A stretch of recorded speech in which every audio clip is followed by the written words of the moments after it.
Hablamos de la salud con Mar Romero Sala. Mar, bienvenida, muy buen día. Comenzamos con la Agencia Europea del Medicamento que aprobó las dosis de refuerzo de la vacuna contra el COVID-19 de Moderna. La verdad es que era una decisión que se esperaba, Raúl, porque hace nada lo hicieron también con la vacuna de Pfizer. Para mí la principal noticia es que lo hacen las recomendaciones para la población general, para todo el mundo mayor de 18 años. Recordemos, es solo una recomendación, luego todos los países harán lo que consideren. Escuchemos cómo justificaron esta decisión. La decisión sigue los datos que muestran que una tercera dosis de Spikevax, dada entre 6 y 8 meses después de la segunda dosis, provocó un aumento de los niveles de anticuerpos en adultos, cuyas defensas estaban menguando. La dosis de refuerzo consiste en la mitad de la dosis usada para las primeras vacunaciones. Si te parece, Raúl, podemos repasar un poco en qué van estas entidades reguladoras, porque a veces cada vez es más un galimatías, cada semana tenemos noticias nuevas. Recordemos, la Agencia Europea del Medicamento ha aprobado dosis de refuerzo para la población general, tanto de las vacunas de Moderna como de Pfizer, mientras que su equivalente en Estados Unidos, la FDA, esas vacunas solo las ha aprobado para los mayores de 65 años, población en riesgo, y en cambio sí ha aprobado para la población general una segunda dosis de la vacuna de Johnson & Johnson. Es importante que nos fijemos en cómo van porque estas dos agencias son las que están marcando un poco el camino de cómo lucharemos contra la pandemia con estas vacunas.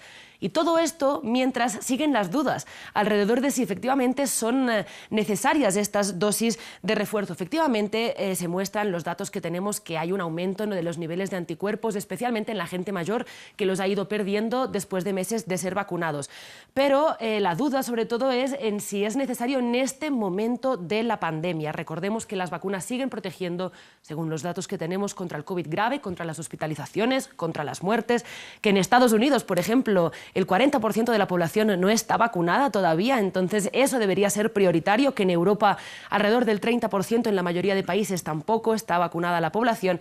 Entonces quizás deberíamos centrarnos en eso, también recordando una vez más que hay falta de disponibilidad de vacunas en muchísimas otras partes del mundo. Entonces, bueno, seguiremos los pasos, pero tenemos que siempre tener un punto crítico. Así es, Mar, pero seguimos hablando de la pandemia. Echemos una mirada hacia atrás, el pasado, en los inicios, porque tenemos nuevos datos sobre cuándo llegó el virus a Europa y también a Estados Unidos. Seguimos como con los orígenes, ¿no?, del COVID-19. Sí, es un estudio que publicó ayer la revista Nature y que revisa ese inicio de la pandemia y hasta cierto punto revisar los datos que publican pueden ser hasta un jarro de agua fría, ¿no?, porque nos recuerda cómo empezó todo a inicios de 2020. Escuchemos cuál fue la principal conclusión del estudio. Descubrimos que la transmisión comunitaria de SARS-CoV-2 probablemente se dio en varias áreas de Europa y de Estados Unidos en enero de 2020 y estimamos que a inicios de marzo solo 1 de cada 3 en 100 infecciones se detectaban en los sistemas de vigilancia. Los resultados destacan los viajes internacionales como la clave en la introducción de SARS-CoV-2, con posibles introducciones y eventos de transmisión tan pronto como diciembre de 2019 o enero de 2020.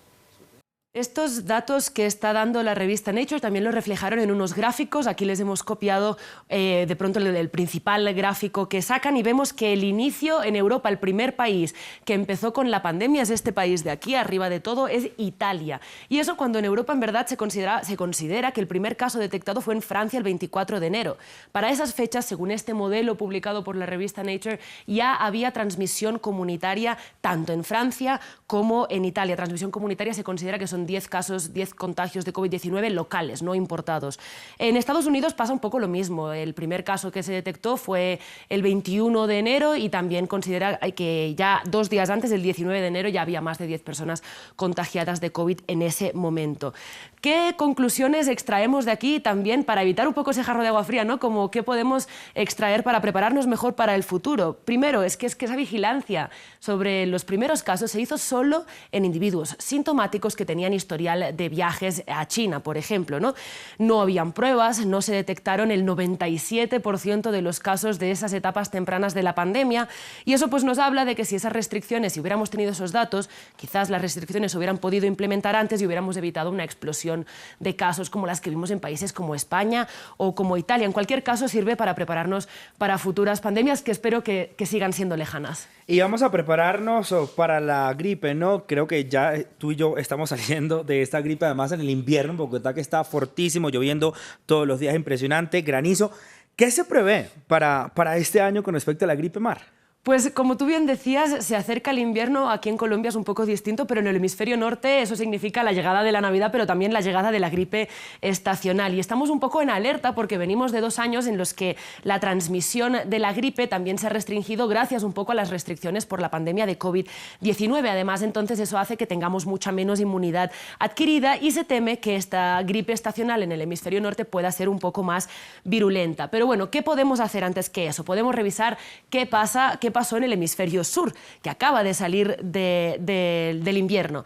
Recogimos el caso de Argentina, por ejemplo, en el que sabemos que los datos que tenemos es que bajaron los casos de gripe significativamente, un 30% prácticamente. En Estados Unidos, en cambio, vemos que las muertes por casos de gripe también descendió de manera abismal, un 90% prácticamente. Recordemos las fechas. En Argentina es en este año 2021 respecto a 2020, que ya era un año pandémico. Eso nos da buenas señales un poco de que puede ser que este año, aunque se estén relajando las restricciones en la mayor parte de países, sigamos viendo una progresión a la baja de este tipo de enfermedad. También, ¿qué más podemos hacer? Pues estar preparados, vacunarnos. Recordamos que la vacunación contra la gripe sigue siendo una campaña actual en la mayoría de países. No hay ninguna contraindicación sobre solapar la vacuna de COVID-19 con la de la gripe. Entonces, pues estar preparados, consultar siempre con un médico porque los síntomas se parecen, ya lo sabemos, y estar atentos a los diagnósticos. Y como las abuelitas, Mar, jengibre, limón y pues vitamina C. Y precaución. Mar, muchísimas gracias por toda la información de salud. Nos vemos mañana.